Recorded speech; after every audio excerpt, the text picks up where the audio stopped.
Maha benar Allah dengan segala firman-Nya. Saudara-saudara sekalian, tamat SMA, saya ingin jadi dokter. Ikutlah saya tes Fakultas Ilmu Kedokteran Universitas Hasanuddin. Sebelumnya saya di kelas fisika 1, kelas favorit di SMA saya. Saya ikut bimbingan tes 1 bulan. Saya nasar puasa 7 hari kalau lulus. Sholat tahajud 40 malam berturut-turut. Begitu ikut tes dan keluar pengumuman, cari nama saya, tidak ada. Saya gagal tahun pertama, lalu saya ikut lagi di tahun kedua. Gagal lagi. Ikut lagi tahun ketiga, gagal lagi. Akhirnya tidak jadi ustaz, tidak jadi dokter. Saya malah lulus di Fakultas Ilmu Sosial Politik, jurusan Ilmu Komunikasi. Gagal di Fakultas Kedokteran, saya mau juga jadi tentara. Daftarlah saya di Jendang Jalan Garuda depan kantor Pertamina Makassar. Tes fisik tidak lulus. Kenapa? Kurang tinggi itu 1 cm. Ceper. Tidak lulus lagi. Kemudian tahun 2014 saya ikut lagi pilih wali Makassar. 10 pasang calon. Kalah tidak, cuma yang menang lebih banyak suaranya. Saya protes kepada Allah waktu saya tidak lulus Fakultas Kedokteran. Ya Allah, kenapa kau tidak kasih lulus saya jadi dokter?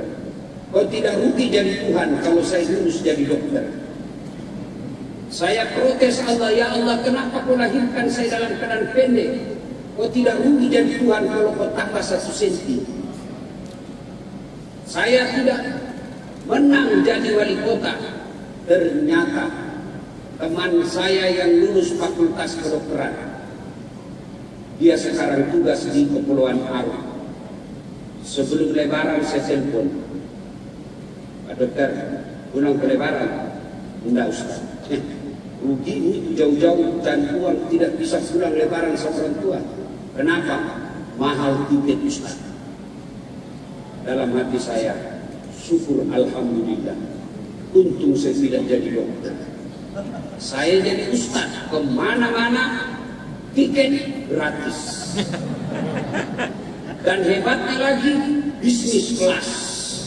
Hebatnya lagi pergi tidak bawa uang, pulang.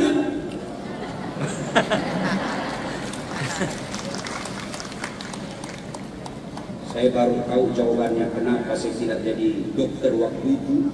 Karena saya kan lulus Fakultas Sospol. Pulang saya kuliah, terjadi tabrakan Jalan Perintis Kemerdekaan Makassar. Berceceran darah. Saya turun tolong dia. Dia yang tabrakan, saya yang pingsan. Kenapa?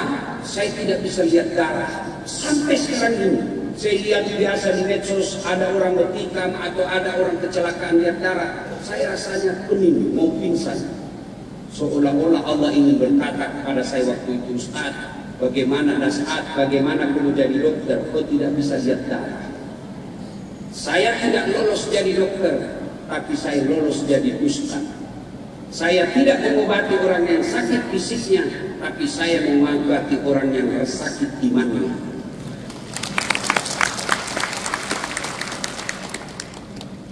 Temanku yang lulus jadi polisi tentara, dia sekarang, waktu itu saya masih akabri namanya. Dia lulus polisi. Sekarang dia tugas di Sulawesi Barat, Polda Sulawesi Barat. 1 bunga di pundaknya. Pangkatnya kompol. Pakai baret merah.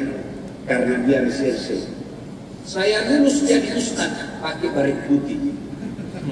Alhamdulillah dengan baret putih yang saya pakai, mulai baret hitam sampai baret merah, saya ceramai kau semua. Coba lihat di IG saya 3 hari yang lalu, mulai bintang 4 sampai di berlapis bintang acara Maisur. Coba kalau saya jadi tentara waktu itu, mungkin sampai sekarang saya sekarang saya nikahi jenderal-jenderal saya gagal jadi wali kota. Andai saja saya jadi wali kota saat itu, datang Kapolres, siap komandan. Datang Kapolda, siap jenderal. Datang gubernur, siap gubernur. Datang presiden, siap presiden. Saya jadi ustaz, mereka semua yang hormat sama saya sekarang. Berarti Allah memberikan bukan yang saya mau, tapi apa yang terbaik buat saya. Alhamdulillah. Jadi ustaz tidak pernah cita-cita saya. Saya tidak pernah pesantren, tidak pernah ikut kajian agama waktu dulu sekolah-sekolah. Tapi saya belajar sendiri dengan membaca buku-buku agama, dengan melihat tausiah-tausiah secara informal, non formal. Akhirnya baca jadi ustaz. Nah, sekarang tinggal mensyukurinya. Bagaimana cara mensyukurinya? Memanfaatkan ilmu yang kita miliki untuk kemaslahatan. Nah, dedek sekalian, saudara-saudara sekalian, nikmat ini jangan selalu membayangkan nikmat itu uang. Halo, cowok, mau enggak? Anda langsung diangkat jadi wali kota. Mau? Pasti mau. Ya, tapi begitu dilantik jadi wali kota 1 minggu kemudian nunggu total. Mau? Pasti tidak mau. Adik-adik, tahulah Lionel Messi, Ronaldo, itu gajinya dikumpul kita semua penghasilan kita di sini 1 bulan lebih besar gaji mereka. Ya, tapi apa yang hebat? Bukan. Siapa yang hebat? Allah Subhanahu Wa Taala yang memberi kaki yang bisa nutup bengkok lututnya. Mana bisa dia main bola kalau lututnya sudah tidak bisa bengkok? Iya toh? Sepak bola ujung. Iya kan? Berarti bukan dia yang hebat, tapi Allah kasih nikmat berupa kaki.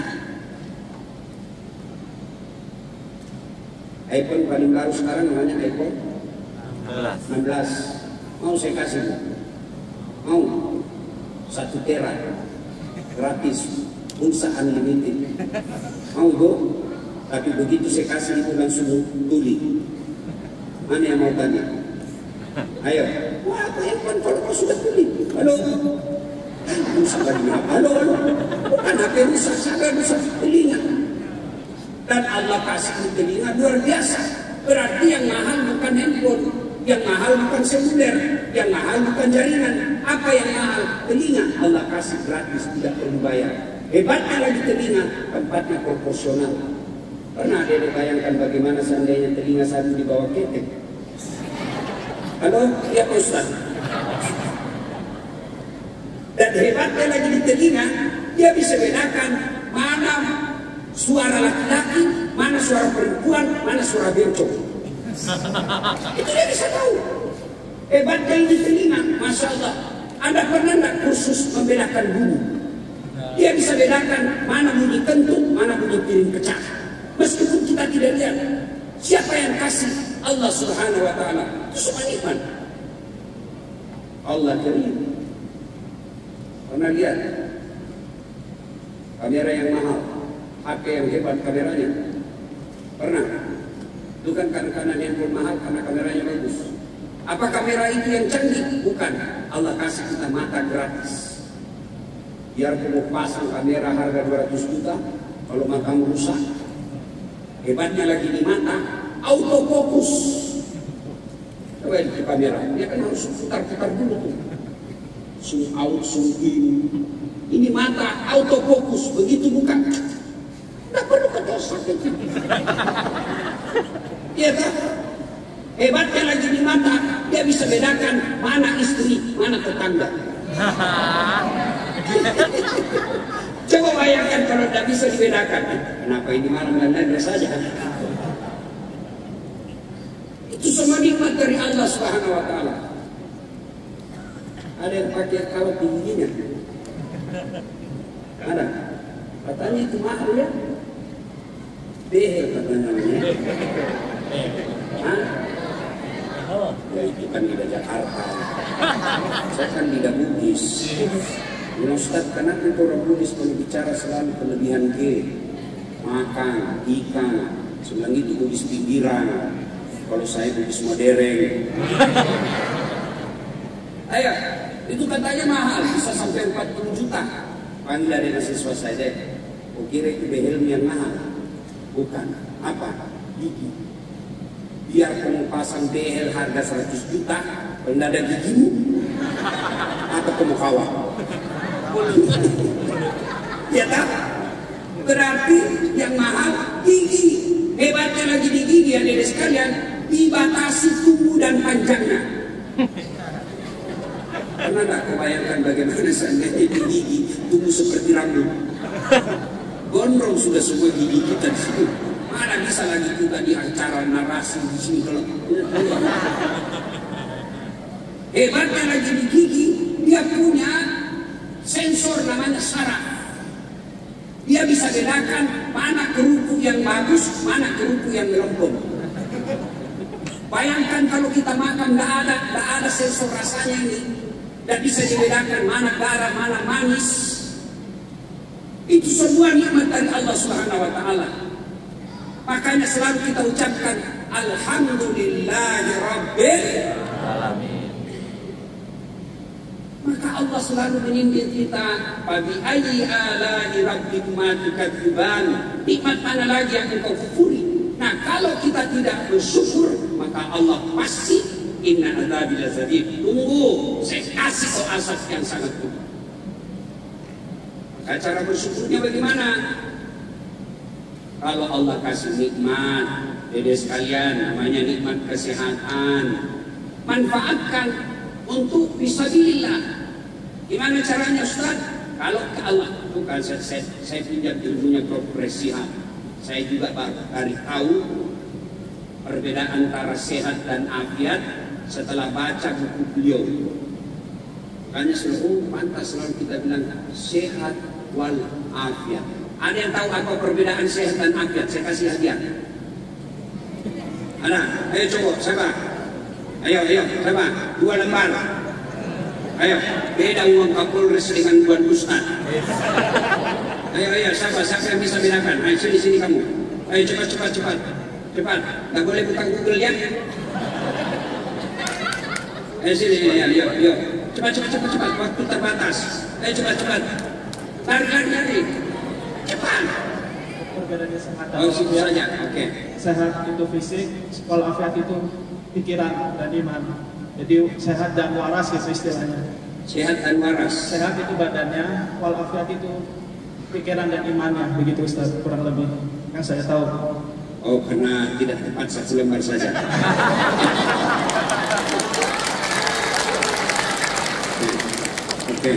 Oke, saya tambah jadi 3 lembar yang bisa jawab. Ayo, yang bisa jawab. Mak, ada enggak yang bisa jawab? Ayo, mana? Ayo, saya tambah 4 lembar. Nah, ayo cepat. Mana? Ini juga. Ya, oke. 1, 2, 3, 4. Oke, apa? Ya. Sehat walafiat itu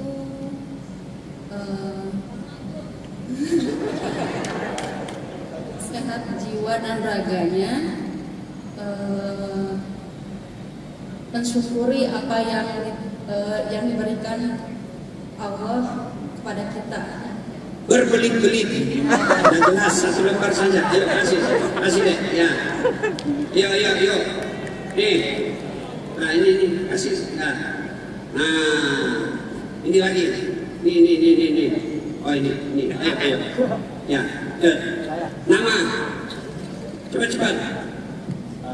Nama Yogi Putra. Ya. Kalau perbedaan sehat dan walafiat ya tadi pertanyaannya. Ya. Besar. Kalau sehat itu merujuk ke kondisi kita diri sendiri. Kalau walafiat itu lebih ke dunia dan akhirat. Kurang tepat. 1 lembar saja. Kalau tidak selamat buat saya. Ini. Nah, sini supaya kawan gampang. Kita nggak usah kasih definisi, yang gampang saja ngerti. Nah, kaki saya bisa melangkah sehat, tapi saya bawa pergi dengar ceramah pesantren narasi afiat. You understand? Jawab dulu. You understand? Thank you very much. Oke, mata bisa melihat, tapi nonton ceramah nasihat afiat. Mulut bisa ngomong sehat, tapi menyampaikan amar ma'ruf nahi munkar afiat. Duit lain afiat, karena itu bukan berkaitan dengan badan. Telinga bisa mendengar afiat sehat, tapi digunakan untuk dakwah afiat. Kaki sehat, tapi dipakai ke rumah prostitusi sehat saja, tidak afiat. Mata bisa melihat, tapi nonton film-film maksiat itu cuma sehat, tidak afiat. Maka kita berdoa sehat wal afiat. Nah, sekarang sudah paham kan? Nah, orang bersyukur dengan nikmat Allah, dia jadikan afiat, manfaatkan badan ini untuk dakwah, manfaatkan untuk fastabiqul khairat, berlomba-lomba untuk meraih kebaikan. Itu cara bersyukurnya. Dikasih ilmu, pandai, gunakan untuk apa? Fastabiqul khairat, berlomba-lomba dalam kebaikan. Anda tahu ilmu komputer, cara bersyukurnya manfaatkan ilmu itu untuk mendekatkan diri kepada Allah Subhanahu wa taala. Itu kalau berkaitan dengan jasmani kita. Berkaitan dengan kekayaan. Kan kita ini selalu menganggap rezeki itu kekayaan, rezeki itu mobil, rezeki itu kebun. Saya pinjam lagi ilmu Prof. Sihab. Rezeki itu adalah pemberian Allah yang bisa kita manfaatkan, bisa dibuka, dan bisa kita pakai. Nah, ada orang merasa miskin. Kenapa? Karena otaknya yang kaya itu hanya rumah mobil. Tidak ada rumahnya, tidak mobilnya, dia miskin. Padahal kekayaan kita adalah, kekayaan kita yang paling hakiki adalah iman. Rezeki bisa berupa sahabat yang beriman. Rezeki bisa berupa ilmu. Rezeki bisa berupa kesehatan. Kaya, tapi tidak dinikmati, tidak disyukuri, inna adzabil lazim. Allah akan hukum dia. Bagaimana cara Allah menghukumnya? Tidak mesti dia bangkrut, tidak mesti dia penjara, tapi apa? Nih, ada orang banyak duitnya, 7 miliar tabungannya, tapi begitu dia ke dokter, kata dokter, Pak, selama Bapak aktif ini, Bapak tidak kena matahari, maka Bapak sebaiknya mulai besok keluar rumah, jogging, jalan-jalan di pekarangan. Tolong Bapak jangan pakai baju ya, supaya kena sinar matahari badannya. Apalagi dok, kalau bisa pakai aja celana pendek di bawah lutut, ya, terus lutut sedikit, supaya betisnya juga kena sinar matahari. Apalagi kata Pak dokter, kalau bisa jangan pakai peci. Apalagi dok, kalau bisa jangan pakai sendal. Keluarnya dari jam 7 sampai jam 8 berjemur, nggak pakai sendal, nggak pakai peci, nggak pakai baju. Apa bedanya sama gembel? Ya kan? Cukup sampai di situ? Tidak. Lalu dokter berkata, Pak, menurut hasil riset, menurut hasil laboratorium, Bapak ini tidak boleh makan nasi. Tuh, 7 miliar duitnya, dilarang makan nasi. Apalagi dok, jangan makan garam. Apalagi dok, jangan makan gula. Apalagi jangan makan daging. Jangan makan yang pedas-pedas. Jadi apa yang bisa saya makan dok? Ubi rebus. Semua ubi dok, enggak. Yang warna ungu. Ya. Hanya bisa makan ubi rebus. Itu azab Allah. Maka kalau kita syukuri, Allah tambah. Kalau kita tidak syukuri, inna adzabil lazim, maka azab Allah pasti datang. Azab itu tidak selalu kebakaran rumahnya. Azab itu tidak selalu hancur pekerjaannya. Bisa jadi sukses segala urusannya, tapi dia jauh dari Allah. Nah, saudara-saudara sekalian, termasuk di antara kita di sini, cara bersyukur atas nikmat yang diberikan adalah hadir di tempat ini. Karena hadir di tempat ini upaya untuk mendekatkan diri kepada Allah Subhanahu wa taala. Anda cerdas, Anda kaya, Anda punya jabatan, tapi tidak punya iman, hina di hadapan Allah. Mau tahu? Ada manusia kaya, ada tingkat elektabilitasnya paling terkenal, namanya Fir'aun. Itu paling tinggi tingkat elektabilitasnya sedunia. Agama non-muslim pun tahu kenal itu Fir'aun, tapi tidak punya iman. Allah hinakan Fir'aun. Mana buktinya? Sampai detik ini Allah sudah memvonis Fir'aun haram masuk surga. Kalau kita masih 50-50, ada harapan masuk neraka, ada harapan masuk, ada juga peluang masuk neraka dan peluang masuk neraka. Iya kan? Fir'aun sudah ditulis pasti haram dia masuk surga. Apa cukup sampai di situ? Tidak. Allah hinakan Fir'aun. Tidak ada orang yang suka Fir'aun. Mana buktinya? Sampai detik ini tidak ada satupun manusia yang mau kasih nama anaknya Fir'aun. Fir'aun raja terkenal, kaya, bangsawan, banyak duitnya, cakep. Mau itu disebut suaminya Fir'aun? Tidak kan? Sebaliknya, ada manusia yang status sosialnya namanya budak, hamba sahaya. Hamba sahaya beda dengan pembantu. Pembantu itu bekerja, masih digaji, nggak senang sama tuannya, dia bisa keluar, dia bisa ganti tuan. Tapi namanya hamba sahaya, hak milik. Hamba sahaya itu seperti handphone, bisa dijual, bisa dikasih teman, ini hak milik. Itu namanya hamba sahaya. Tapi dia punya iman. Allah muliakan. Siapa? Manusia. Ketika Nabi Isra dan Mi'raj, Nabi mencium ada bau yang sangat harum. Sampai Nabi terpesona. Ya Jibril, bau apa ini? Harum betul. Saya baru mencium harum seperti ini. Tidak pernah aku mencium bau seperti ini di dunia. Siapa dia Jibril? Arwah para nabi? Bukan. Arwah para rasul? Bukan. Dan siapa dia Jibril? Ialah rohnya manusia dan keluarganya. Cukup sampai di situ tidak.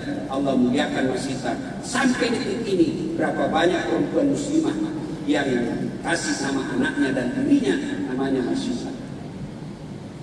Dalam rangka itulah kita datang ke tempat ini, bagian daripada cara mensyukuri nikmat Allah, yaitu pesantren meskipun sistemnya hilang. Ini adalah cara kita untuk mensyukuri nikmat Allah ini dengan datang ke tempat ini. Tapi ketahuilah saudara-saudara sekalian, 2 hari kita berpesantren hilang, tapi kalau tidak diamalkan tidak ada gunanya. Minimal selesai pesantren seperti ini, cara mensyukurinya, amalkan ilmu yang kita dapat. Yang praktis-praktis saja dulu, tidak usah yang tinggi-tinggi. 1, mulai keluar dari pesantren ini, mulai saat ini juga, mulai hari ini juga, setiap kemana-mana selalu ada wudhu. Apa hebatnya ada wudhunya Ustaz? Orang yang selalu ada wudhunya, 1, dicintai Allah. Orang yang mencintai Allah, apa yang dia minta pasti dikasih. Kalau tidak dikasih berarti apa yang dia minta tidak baik. Saya sejak SMP, saya kemana-mana, sampai detik ini, kemana-mana ada wudhu. Orang yang ada wudhunya dicintai Allah. Ibu-ibu mau nggak dicintai suami? Mau kan? Dicintai suami, masih ada perselingkuhannya, masih ada mantannya di WhatsApp-nya. Tapi kalau dicintai Allah, apa yang dia minta pasti dikasih. Dan syaratnya sederhana, selalu ada wudhu. Innallaha yuhibbut tawwabina wa yuhibbul mutatahhirin. Dicintai oleh Allah orang yang selalu ada wudhu. Selesai pesantren ini, cara bersyukur kita selalu ada wudhunya. Yang kedua, orang yang selalu ada wudhunya terpelihara dari dosa dan maksiat. Kok bisa? Saya ada itu. Saya pergi pengajian, coba lihat. Dulu waktu saya masih sekolah, kalau saya naik angkot di Makassar namanya PT-PT. Kalau saya naik PT-PT, kalau banyak cewek di atas saya tidak mau naik. Dan nanti batang menurut saya terpaksa naik di atas karena ini hanya angkot anak ini yang tersedia dan kita kejar ujian. Oke, dia dulu di sini, saya dulu di sini. Terpaksa duduk di sampingnya karena dia kosong. Saya duduk di sampingnya tapi selalu waspada. Begitu sopir yang mendadak saya pegang mesin. Kenapa? Saya ada wudhu. Tapi coba kalau tidak ada wudhu saya, belum rem sudah nyosor duluan. Mau lagi lihat? Coba kalau ada wudhu. Coba lihat kalau ada wudhu. Ada yang mau jabat tangan. Nah, kenapa? Saya ada wudhu. Jadi meskipun berbeda mazhab kan, Imam Syafi'i jabat tangan bukan mahram batal. Imam Ahmad selama tidak ada nafsu tidak batal. Makanya saya kalau mahasiswa saya jabat tangan saya tidak mau. Selesai mengajar, selesai ujian, Ustaz, saya begini saja iya deh, terima kasih. Kenapa? Dia masih muda, saya juga setengah muda. Dia cantik, saya bohong kau bilang apa? Saya akui saya tidak gagal, tapi saya punya pesona. Mana buktinya? Banyak yang mau foto sama saya kan? Ya, maka saya tidak mau jabat tangan. Tapi kalau emak-emak yang sudah muka-muka sekarang mau, ya jabat tangan lah. Nggak mungkin saya nafsu sama emak. Nggak tahu lah kalau dia nafsu sama saya, ya kan? Nah, itu menunjukkan orang yang selalu ada wudhunya, insya Allah terpelihara dari dosa. Maka keluar dari pesantren ini aja oleh-oleh real jelas ada manfaat. Yang ketiga, orang yang selalu ada wudhunya bercahaya wajahnya di dunia sampai akhirat. Maka ibu-ibu yang mau menarik perhatian wajahnya tidak usah apa itu skincare. Skincare ada kan itu, ada zat kimianya. Maka jangan heran mukanya putih, lehernya hitam. Tidak usah, lebih wudhu. Simahum fi wujuhihim min asal sujud. Di muka mereka di akhirat kelak ada bekas sujud. Apa bekas sujud? Apa hitam jidatnya? Bukan itu, karena Nabi saya membaca sejarah hidup Nabi dengan beberapa pengarang, penulis tidak pernah saya menjumpai ada informasi Nabi hitam jidatnya.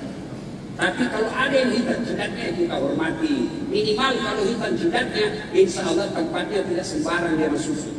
Masa ada orang hitam jidatnya masuk tempat biliar? Ya kan? Masa hitam jidatnya hitam itu masuk karaokean sama cewek. Minimal dia jaga ini jidatnya lagi. Iya kan?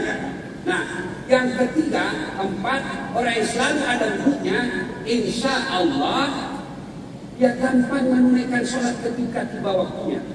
Ibu-ibu banyak yang malas menunaikan sholat, sudah imannya lemah, tempat sholatnya susah, kemudian tempat air wudhunya lagi jauh, maka biasa diabaikan sholat. Tapi kalau ada wudhu, tiba waktu sholat, kita langsung bisa sholat di mana saja. Kenapa? Karena kita sudah dalam keadaan suci.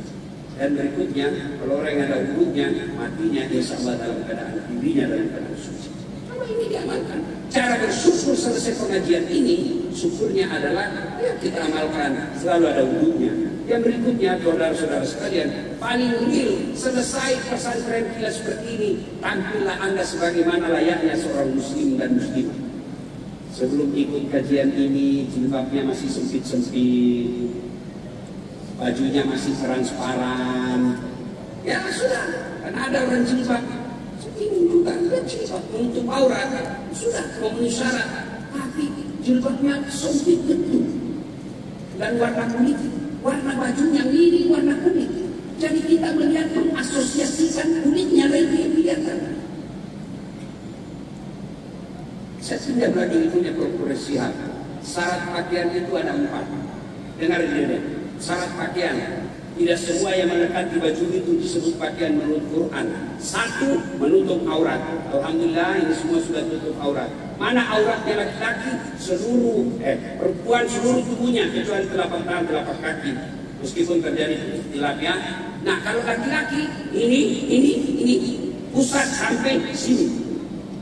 Jadi kalau Anda pergi main futsal, main apakah olahraga kelihatan pahamu, sama hukumnya perempuan tidak pakai jilbab.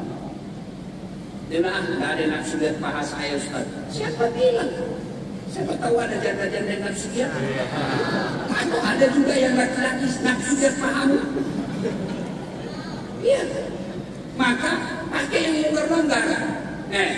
Menurut Arab. Yang kedua, syarat yang kedua adalah tidak mempertontonkan bentuk tubuh. Itu syarat. Pelajari saudara saya baca, kenapa Islam melarang perempuan pakai yang sempit-sempit celananya. Oh, ternyata menurut ilmu kebidanan potensi melahirkan keputihan. Dan kalau dia tidak atasi keputihan itu dan berlama-lama, dia sangat membuka potensi terjadinya kanker mulut rahim. Itulah Islam. Laki-laki jangan juga sering pakai yang sempit-sempit. Kenapa? Ternyata menurut ilmu reproduksi itu bisa mempengaruhi tingkat kesehatan hormon kalian. Kalian pakai sempit-sempit, bagian perempuan, mati kita, maksud saya tuh kita kerjasama. Kami ini laki-laki jaga mata, tapi tolong anda cewek jaga akhlak. Karena biar kami setengah mati jaga mata, kalau kalian berkeliaran, hancur amal. Saya paling sering jadi korban itu. Saya ngajilah beberapa sahabat, mobil sisir-sisir dengan ceramah. Baru turun dari mobil, sebelah kanan kete, sebelah kiri paha, di depan kita air. Dia bilang masih suatu, kenapa lihat Ustaz? Ya pasti lihat, orang bagus. Iya tuh, adik-adik sekalian, sedangkan disembunyi dicari itu laki-laki, apalagi kalau sudah pamer, maka keluar dari pesantren ini, pakailah pakaian yang longgar-longgar. Tuh, syarat pakaian: 1, tutup aurat; 2, tidak mempertontonkan debu-debu tubuh; 3, pantas. Pantas. Kalau saya seorang aktivis dakwah, pantas tidak saya berpakaian begini. Kalau saya pengurus remaja masjid, pantas tidak saya berpakaian begini. Banyak kepantasannya. Dan berpakaian seperti ini, Masya Allah, saya merasa nikmat jalan kemana-mana. Kalau saya jalan seperti ini, coba jalan cepat Ibu, lihat saya tidak pakai gamis. Kenapa? Begitu cara saya menghindari godaan dunia. Kalau saya pakai gamis, tiba-tiba ada cewek lihat, lihat sekedarnya saja, dan sudah. Ya sudah. Kenapa saya pakai gamis? Tidak mungkin sebelum Ustaz kecil-kecil. Ya kan? Nah, yang keempat, syarat pakaian itu adalah indah. Subhanallah, Al-Quran tidak melarang kita berpakaian yang indah, tapi dia berada pada urutan yang keempat. Tutup aurat dulu. Jangan sampai, saudara-saudara sekalian, kita balik. Indah nomor 1, tutup aurat nomor 19. Akhirnya jadilah pakaian yang aneh-aneh. Ada yang kurang jahitannya, ada yang panjang sekali. Pernah ada yang lihat tuh, panjang sekali, tapi robeknya terlalu tinggi. Ada begitu. Nah, minimal keluar dari pesantren ini, amalkanlah itu ya. Yang ketiga, oleh cara bersyukurnya ini, dakwakan yang kita dapat. Soal orang mau amalkan atau tidak, di luar urusan kita. Dakwakan, minimal apa? Untuk keluarga. Oh, tadi saya dengar, sampai di rumah, tadi saya dengar ceramahnya Pak Ustaz. Kalau bisa mulai hari ini selalu ada wudhu. Coba deh, sisa Ramadan yang tinggal 14, mulai hari ini, 14 hari latihan. Mudah-mudahan selesai Ramadan terbawa itu semua. Bisa kita jadikan oleh-oleh. Pesantren seperti ini meskipun sebentar, tapi kalau ada yang kita amalkan setelah pulang, itu ada keberhasilan. Misal Ramadan ini, itu aja yang perlu kita amalkan. Jaga wudhu, pakaian yang islami, kemudian ikut lagi pesantren kilat tahun depan, amalkan lagi tidak. Masya Allah. Ini ada faedah yang kita dapat. Itulah cara mensyukuri nikmat Allah. Kalau tidak, maka Allah kasih azab. Azabnya bisa jadi dunia, pasti. Itulah enaknya kalau taubat dulu, insya Allah kita lepas dari hukuman. Kita pinjam lagi ilmunya Prof. Shihab. Saya ikuti beberapa saat yang lalu di Masjid Istiqlal. Tuh, ancaman Allah belum pasti dilaksanakan. Ancaman Allah belum tentu dilaksanakan. Kenapa? Allah Maha Pengasih dan Maha Penyayang. Tapi janji Allah pasti Allah laksanakan. Pasti Allah tunaikan. Misal berdoalah, pasti Allah kabulkan. pasti itu Allah laksanakan. Bertobatlah, pasti aku ampuni, pasti Allah kabulkan. Tapi kalau misalnya Allah menghukum, mengancam kita neraka, belum tentu. Kenapa? Tiba-tiba bertobat, Allah ampuni dosa dan kesalahan kita. Nah saudara, pesantren kilat ini adalah upaya kita untuk mensyukuri nikmat Allah. Tapi ilmu yang kita peroleh tidaklah banyak faedahnya apabila kita tidak amalkan. Amalkan ilmu yang kita peroleh, baru ada faedah. Tadi ya, duduk. Yang kedua, pakaian yang islami. Yang ketiga, upayakanlah tiada hari setiap keluar rumah selalulah berdoa kepada Allah Subhanahu wa taala. Doa minimal kita baca doa yang ada dalam doa yang kita. Inna salati wa nusuki wa mahyaya wa mamati lillahi rabbil alamin. Lalu Anda keluar menuju ke dalam pintu, lalu baca doa Bismillah tawakkaltu 'alallahi la haula wala quwwata illa billah. Melangkah kaki kanan dulu. Insyaallah kalau doa ini diamalkan, tiba-tiba di jalan tabrak mobil, bapak, dia berarti dalam keadaan mati syahid. Kenapa Ustaz? Dia sudah buat perjanjian. Inna salati, sesungguhnya salatku, wa nusuki, ibadahku, wa mahyaya, hidupku, wa mamati, dan matiku lillahi rabbil alamin, seserahkan segalanya kepada Allah. Bismillah, dengan nama Allah tawakkaltu, saya berserah diri, la haula wala quwwata illa billah, tidak ada daya dan kekuatan kecuali datangnya dari Allah Subhanahu wa taala.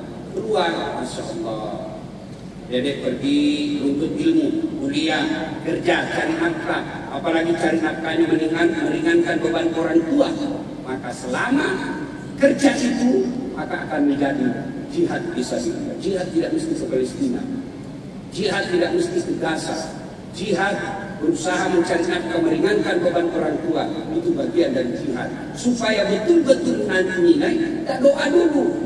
Doa seperti ini. Coba kalau tiga ini diamalkan lepas dari pesantren kilat ini, maka ada sebuah faedah yang kita terima. Nah, adik saudara-saudara sekalian, ini saja pengantar kita. Waktu sudah habis. Saya tidak tahu apakah saya duduk dulu lalu langsung ada bertanya, silakan, atau ada yang mau menjawab boleh juga. Oke, ada yang mau menjawab katanya, silakan. Boleh kita beri tangan sekali lagi bagi orang tua. Ya, buat Sobat Tiljana, jangan lupa ikutan pesantren kilat tahun depan dan amalkan niatnya, nilai-nilai yang baik tentunya untuk kita semua ya. Oke, nah topik yang tadi sudah kita bahas, Masya Allah, semoga ini menjadi sangat insightful dan juga bisa kita terapkan dalam kehidupan sehari-hari. Dan langsung saja kita akan buka sesi Q&A. Ustaz, kita akan buka untuk 3 orang penanya terlebih dahulu. Oke, boleh angkat tangan. Tadi kan belakang udah ya, saya coba sebelah sini dulu ya. Mbaknya nih, ya udah depan dulu deh nih ya. Oke, boleh yang depan, satu ya. Tadi belakang, gantian ya.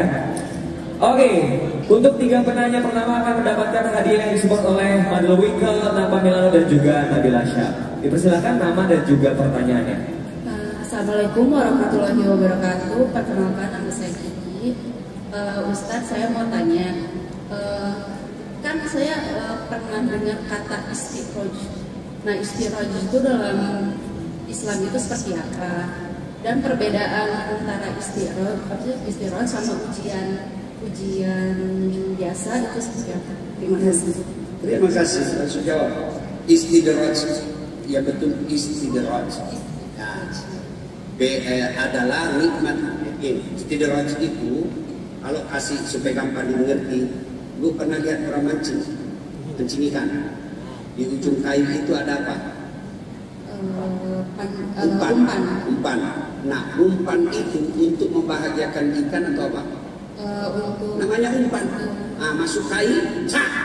Kalau sudah masuk kayu, trak, naik, bisa dibayangkan nasibnya si ikan.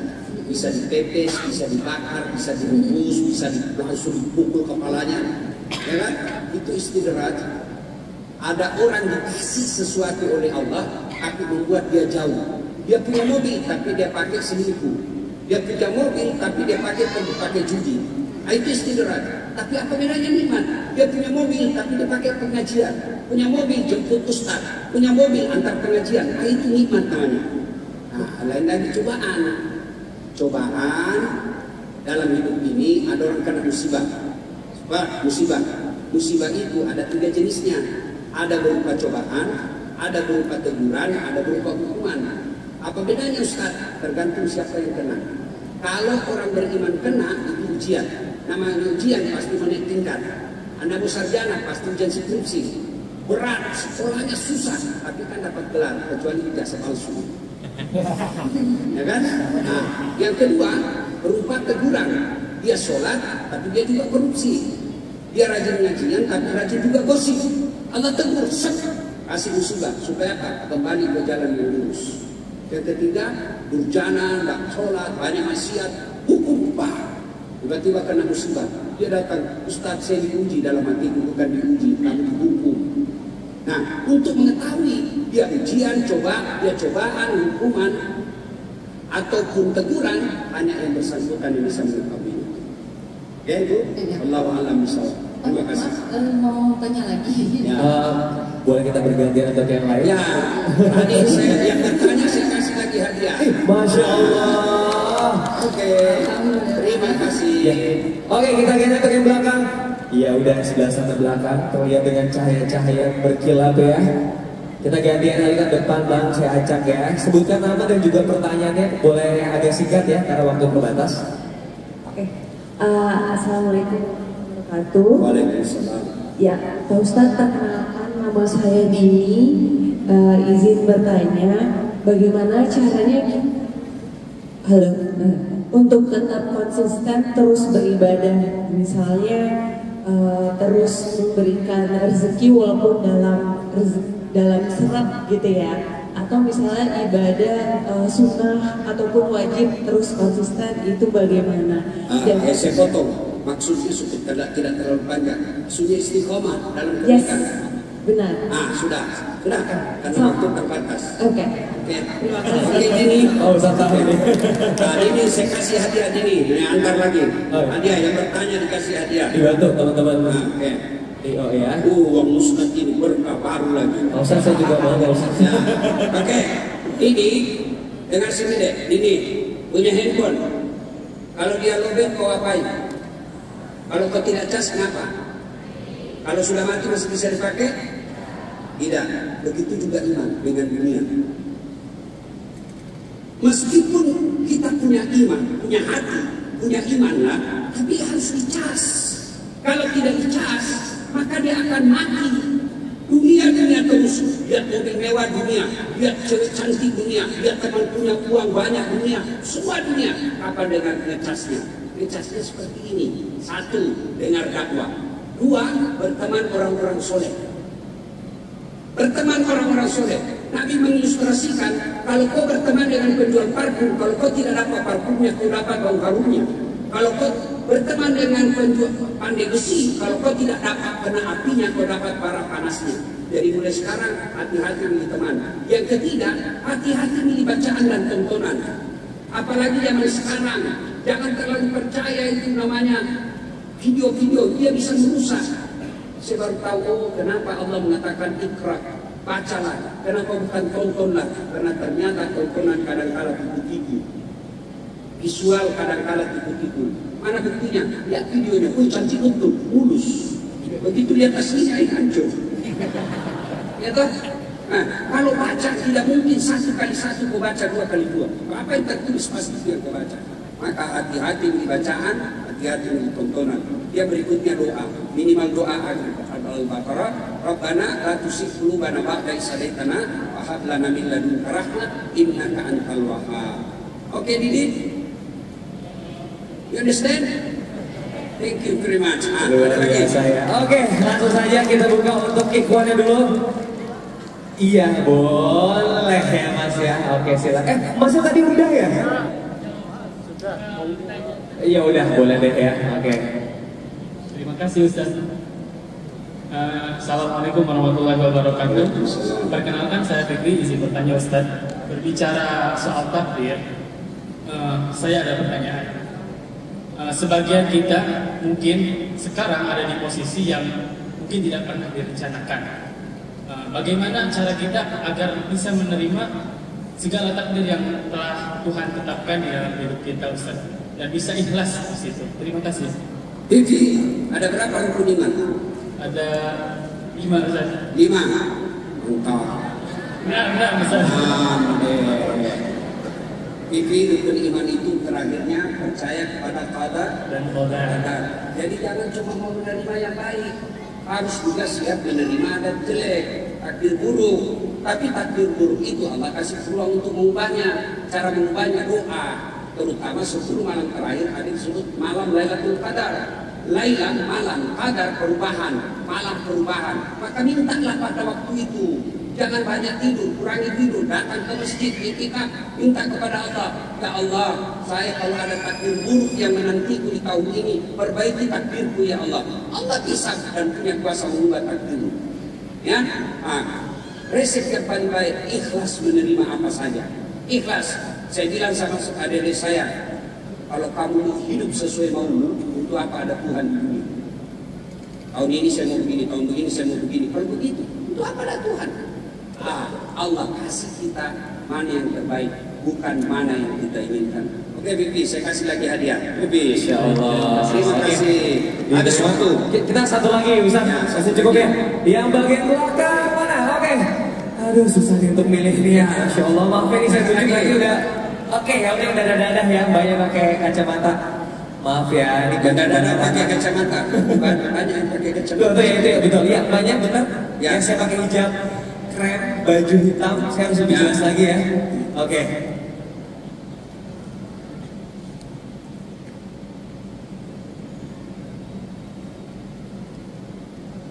Assalamualaikum Ustaz. Waalaikumsalam. Saya Desi. Saya mau bertanya, bagaimana cara melatih diri agar lebih fokus pada apa yang sudah dimiliki dibandingkan terus melihat apa yang belum dimiliki? Ya, ikhtiar. Ikhtiar beda dengan usaha. Saya ya berpendapat usaha dengan ikhtiar beda. Usaha, saya mau kaya tapi mencuri, usaha. Saya mau kaya tapi korupsi, usaha. Tapi ikhtiar yang diridai Allah. Nah, kalau mau meraih sesuatu, ya ikhtiar. Nah, jangan lupa sertakan dengan doa. Nah, doa itu tidak selalu harus bahasa Arab. Tidak, doa tidak mesti bahasa Arab.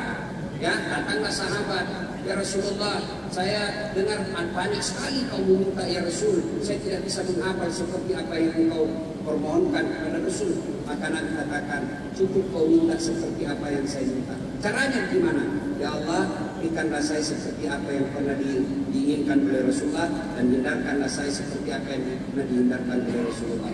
Nah, intinya pertanyaannya tadi adalah ikhtiar, usaha, ikhtiar, doa, dan tawakal. Kalau pakai cara saya cara saya dulu, saya punya pohon kehidupan. Saya kuliah, pohon kehidupan itu saya tulis. Dari kecil sekolah, ini. Saya coba sudah itu bikin lagi skala prioritas. Umur berapa? Sudah menikah. Kalau sudah umur di atas 20, 25, belum menikah, prioritas menikah dulu. Jangan pernah cemas untuk menikah. Nanti apa saya kerja? Nanti apa? Allah yang jamin rezeki kita. Yang penting usaha dulu. Perempuan sekarang sibuk bekerja, sibuk karir, lupa nikah. Laki-laki juga begitu, kerja, merasa dirinya sudah bisa dipenuhi semua, akhirnya mau menikah. Kalau kalian semua malas menikah, lalu orang-orang yang baik, akhlaknya baik, temannya malas menikah, terlambat menikah, anaknya cuma 1. Aduh, kasihan. Kalau perlu cepat menikah, punya anak 10, semua jadi orang hebat. Ya, sudah. Ya, apalagi? Iya. Terima kasih. Nah, ini hadiahnya. Masya Allah. Karena waktu habis. Yes. Nah, waktu habis. Yang mau bertanya, silahkan. Masih boleh? Sudah cukup. Sudah habis. Kalau masih mau bertanya, silahkan melalui WhatsApp saya. Masya Allah. Nah, 081. Silahkan dicatat. 081. Ini aktif 24 jam. Saya tidak pakai admin, tidak pakai manajer, langsung. 081 21 22 22 298.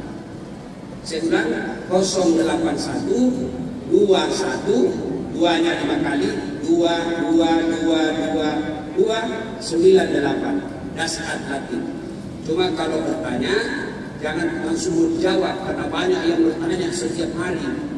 Atau ditanya, dijawab, dia bilang, saya nggak begitu Ustaz. Kalau gitu kenapa kau tanya saya? Ini anak-anak milenial. Kemudian kalau WhatsApp saya, tolong fotonya, foto profilnya ganti-ganti juga. Ya jangan pada saat dia tidak bagus posisinya. Paling tidak ketika WhatsApp saya, ya gantilah beberapa saat kalau kirim. Ya rata-rata juga ini anak-anak milenial ya, anak-anak generasi seperti yang usia-usia lahir tahun 2000-an itu biasa kurang menghargai, kurang akhlak. Akhlak ini yang paling penting. Yang undang penceramah jangan tanya Ustaz, kalau saya undang ceramah berapa rekatnya? Memangnya saya ini rekat video apa semua itu bahasanya. Ke WhatsApp saja, malah telepon ya. Kalau tidak disambung baru di WhatsApp, perkenalkan diri ya. Begitu bagian daripada ilmu yang berkah. Allahu a'lam bishawab. Jazakallahu khairan. Ustaz boleh berikan tepuk tangan sekali untuk. Oke, Ustaz boleh kita foto terlebih dahulu satu kali. Foto. Ya, kita foto bareng-bareng sama Sobat Iljana. Pak Ustaz boleh, maaf ya di belakang ini kita foto.